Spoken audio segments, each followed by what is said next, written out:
Hi, this is Roger Balzer. Welcome to our 2-Minute Tuesday for July 27th of 2021. Our title is Trendless. One of the main themes I've been seeing is the lack of any directional bias for equities on a relative strength basis. This is a trendless environment for stocks on an absolute basis, and now I'm noticing a lot of the same play out in many of the relative trends I monitor. But right now, there's really nothing going on out there that gives us an opportunity to spot a long-term positive trend. It's about as rough of an environment for money managers as you'll find. All I see is sideways, sloppy, range-bound action. It's basically standard 2-year stuff. We're going to take a look at each large cap spider relative to the S&P 500. We'll start with what I call the growthy sectors. Technology relative to the S&P 500 has been a sideways mess for the past 10 months.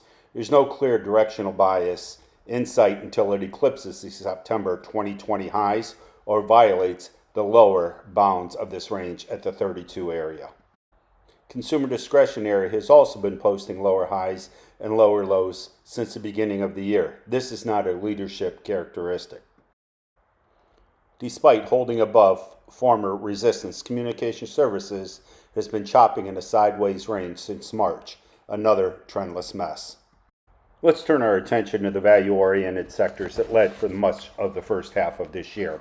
In recent months, we've seen them give up their leadership roles as these former uptrends have transitioned into consolidation patterns relative to the S&P 500s.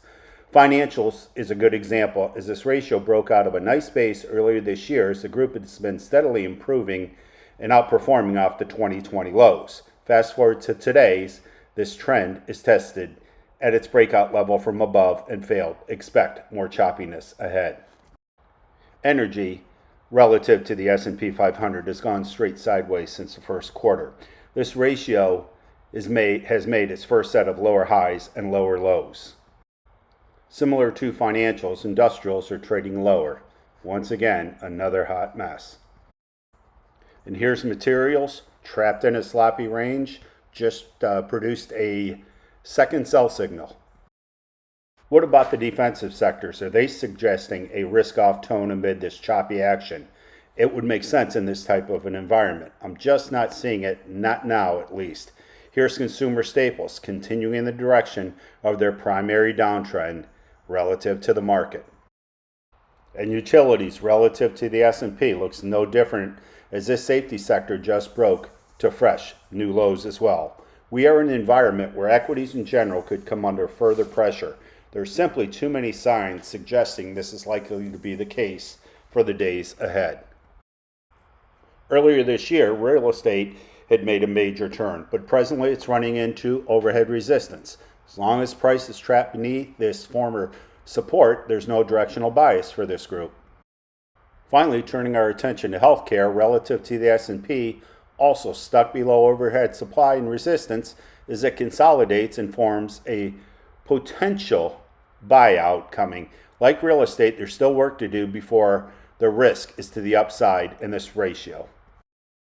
I'm not just observing this trendless action at the sector level. Even when I dive into various factors, there's very little for trend followers to lean on.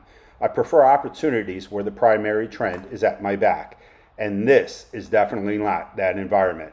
As you can see, the markets remain bifurcated not only in absolute terms, but on a relative basis. There's really no edge for stocks or other asset classes versus their alternatives. This just makes it much more harder for investors to generate returns. There's nothing outperforming the major averages. How can you? This is classic 2-year behavior within the context of a bull market. It's not easy out there these days. Things like patience and discipline continue to be rewarded, so that continues to be my plan. I'll always remain flexible and open to new information in the meantime. Let me know what you think of these sloppy relative trends, and as always, contact me with any questions.